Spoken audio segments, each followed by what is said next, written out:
Hello there and welcome to this special national broadcast of the United States Concealed Carry Association. My name is Tim Schmidt. I'm the president and founder of the USCCA, and we're broadcasting live here from West Bend, Wisconsin, which is our national headquarters. I'd like to give a special welcome to the over 560,000 active members of the USCCA, and also a special welcome to those of you who maybe are just starting your journey of I guess, your self-defense awakening. Special welcome to you guys too. Now, we do these national broadcasts for a few reasons. Reason number one is that from time to time, and quite frankly, nowadays it's happening more and more, but there are very important events going on across the country as well as in Washington, D.C. that our members need to be aware of. So that's reason number one. Reason number two is that the USCCA is on a lifelong mission of helping responsible American gun owners avoid danger, save lives, and keep their loved ones safe.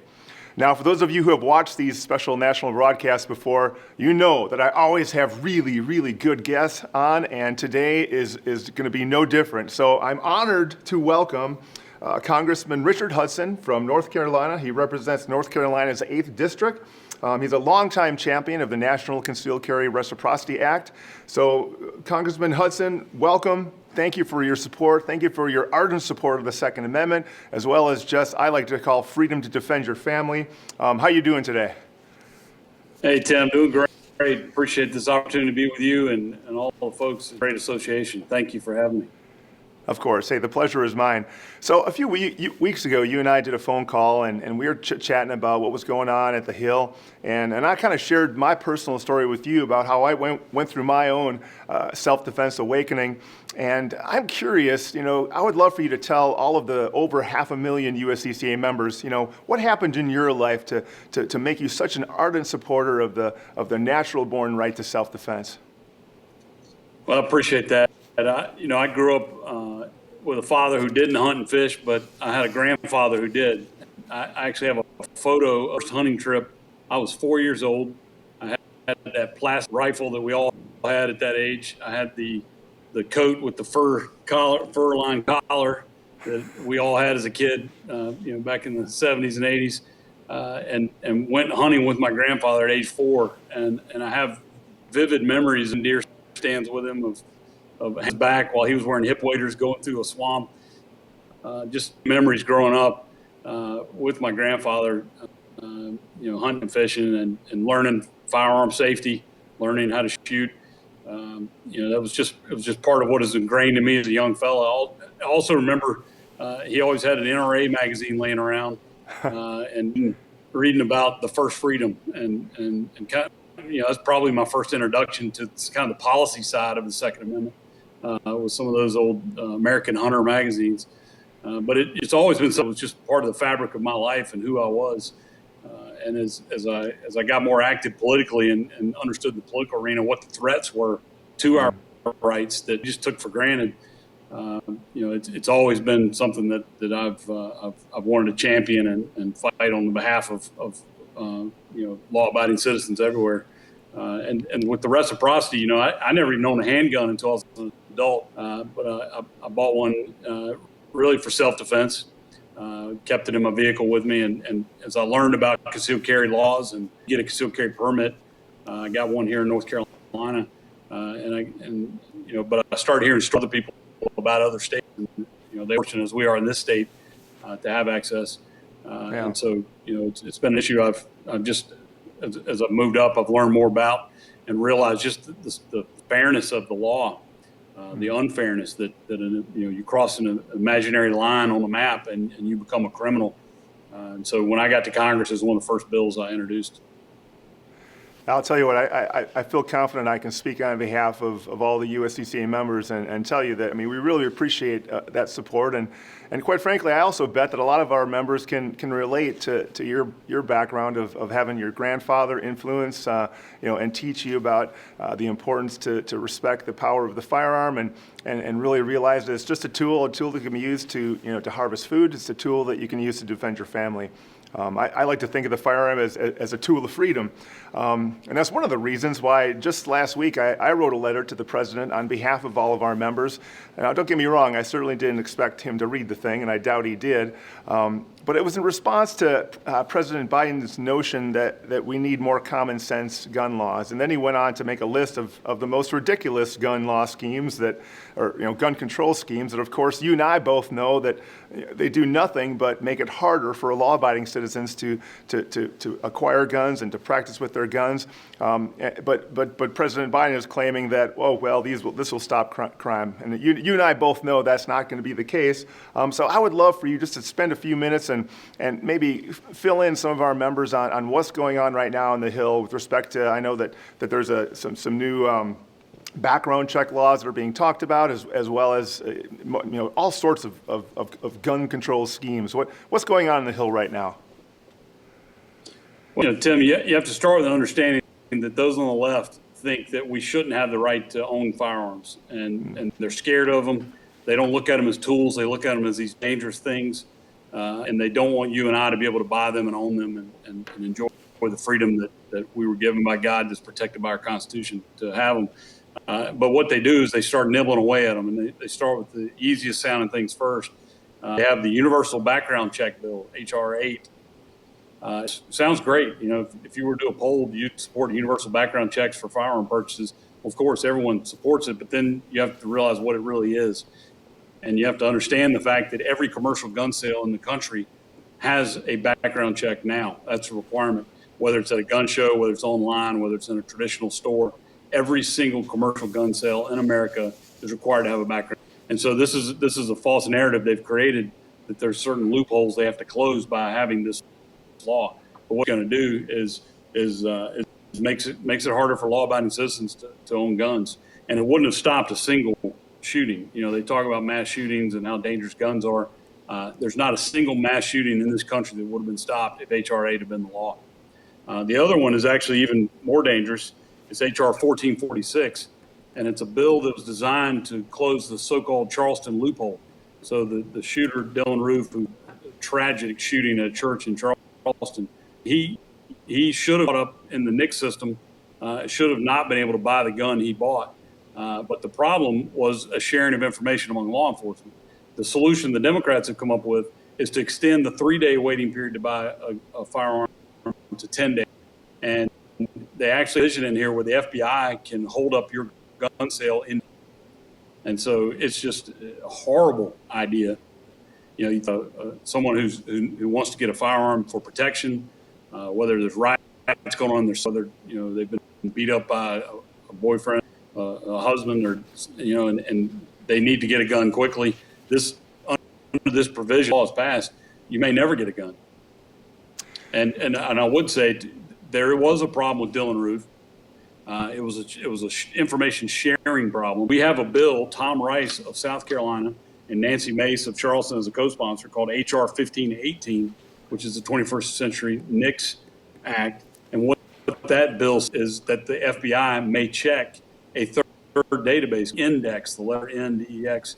Dylan Roof was in the index, but the FBI doesn't think they have the authority to check that index. And so we have a simple fix. This bill says the FBI may check the available database, and they would have caught him. So rather than put a permanent delay in firearm purchases, let's just fix this problem.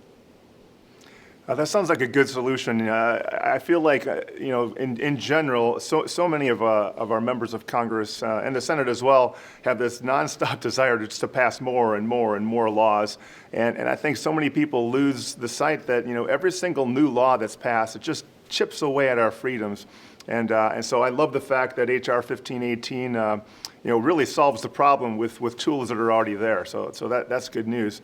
So I would love to talk a little bit about H.R. 38. Now, as I mentioned before in the introduction, I know that you've been a strong supporter of this for quite a while. And to me, this seems like such a common sense law because really, unlike all the laws that the anti-gun folks want to come up with, this actually empowers and helps good, law-abiding, responsible gun owners to be able to defend their families when they're traveling, when they're going all across the country, because now more than ever, it's difficult to travel by air thanks to all the COVID restrictions, and so more people are getting in their minivans and getting in their RVs, and it seems crazy to me that you can get a driver's license in the state of Wisconsin and you can drive anywhere you want to in the country and it works. Whereas with the concealed carry license, it's literally just the opposite. And not only is it the opposite, but those concealed carry reciprocity laws, they change all the time. So you may take a trip in the spring and it works in a certain state that you're going to, and all of a sudden in the fall, it can be totally different. So I would just love to hear, and I know that our members would love to hear, some of the background of your support of the National Concealed Carry Reciprocity Act and just why that's so important to you. Absolutely. Well, look, anyone who's going to take the time to go get a concealed carry permit is someone who believes in following the law. And statistics actually show that concealed carry permit holders commit less than police officers off duty. And both of them don't commit a lot of crimes, as you can imagine. But this is a safe group of people. This is not a group of people we're worried about going out and committing crimes. These are law-abiding citizens trying to do the right thing. But because of this hodgepodge, as you described, because they're so complicated, too often a law-abiding citizen becomes a criminal simply because they've crossed an imaginary line or missed their exit or made a wrong turn. One of the stories that struck with me years ago was a single mother named Shanine Allen, who lives in South Philly. She's got two small children. She was working at night and was actually robbed twice. And so she went out and legally purchased a handgun, went out, got her concealed carry permit, and was legally carrying a firearm. But one day she happened to drive into New Jersey and hit a routine traffic stop. And as she was trained to do, she handed along with her driver's license her concealed carry permit and said, "I just want to let you know I'm a concealed carry permit holder and I have a loaded firearm in my purse in the floor of the car." Well, he drug her out of the car, put her in handcuffs, and took her off to jail. Single mom. Kids are at home, don't know where mom is. And she spent 40 days in jail and was facing 3 years in prison. And this prosecutor was just hell-bent to throw the book at her. Thankfully, Chris Christie was governor of New Jersey at the time. He pardoned her. And so she got to go home and restored her gun rights. But that's just a prime example of a law-abiding citizen trying to do the right thing and becoming a criminal. And unfortunately, you had a prosecutor there in New Jersey. He, by the way, is the same prosecutor that let the NFL player off who knocked his girlfriend out in the elevator. So that problem anyway. But that's the essence of why we need this reciprocity. It doesn't erode state rights. It just lets that state recognize that permit just like you do license. Yeah, I couldn't agree more with you. And the sad thing is, Richard, is that there are hundreds of stories like that all across the country of good law-abiding citizens who, like you said, they are the most responsible gun owners. They go through the process of getting a concealed carry permit. They're the people that follow the rules in that they have to deal with these onerous rules of just traveling with their concealed carry permit.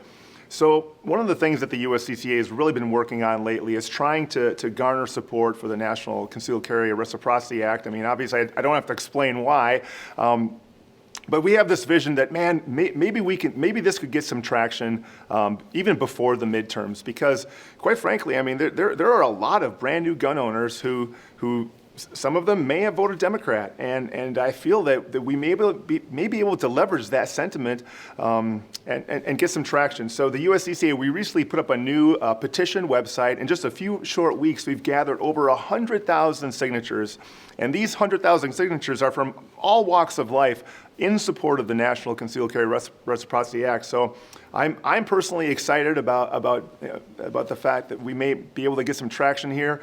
But that brings up the other question, which was, over this last year in 2020, which of course was a crazy year, over 5 million brand new gun owners. Now, these are people that have never touched a gun in their life, but obviously they were exposed to new experiences, seeing downtowns burn on television, and it got them thinking. What's your take on why these people went from never even touching a gun to now they're a brand new gun owner? No, I think you're right. Moving this country to the police, the police, even in conditions, it takes some time to respond. And I think, you see cities burning and you see just kind of the violence in places. A lot of people, like you said, I've heard from, never owned a gun in their life, but now want a gun to protect themselves and family. I think that's a good thing. But I think it's important that they get training. I think it's important that, if you're going to carry that weapon, you ought to get a concealed carry class and get a permit if that's the law in your state. But I think it's and I would also add that in states, even states where they've added constitutional carry, which means any citizen who's not federally prohibited otherwise can carry concealed. You've seen crime rates go down, and so the more gun owners you have, particularly the more concealed carry permit holders you have in a community, the lower your crime rate. So I think it's a good thing. Yeah, what's the old saying? I mean, more. I believe John Lott wrote a book, More Guns, Less Crime. It kind of sounds counterintuitive, but it's actually not counterintuitive at all. The only thing that will typically stop a bad guy from committing a crime is when a good guy has a gun. And the best thing about concealed carry is that there's this sentiment of the bad guys don't know who has the gun. And it only takes 3 to 5% of a population to have a powerful deterrent effect on a community in terms of reducing crime when you have all these responsible concealed carry folks come in. So that's good stuff. So here's another quick question for you. I know that a lot of our members, they respect you tremendously as a congressman, and but also as a family man. So I know you have a young son, and I know you spend a lot of time going back and forth between D.C. and North Carolina. But I also do know, because when we last talked, you spent some time teaching your son the fundamentals of firearms ownership and safety. So I'd love for you to talk a little bit about what you think is important to teach a young kid about guns. Well, that's a great question. I grew up in a house where we had guns everywhere. We had gun racks that weren't locked. My grandfather kept a pistol by his bed, loaded. And I knew as a child that I didn't touch those guns unless an adult was with me and told me it was okay.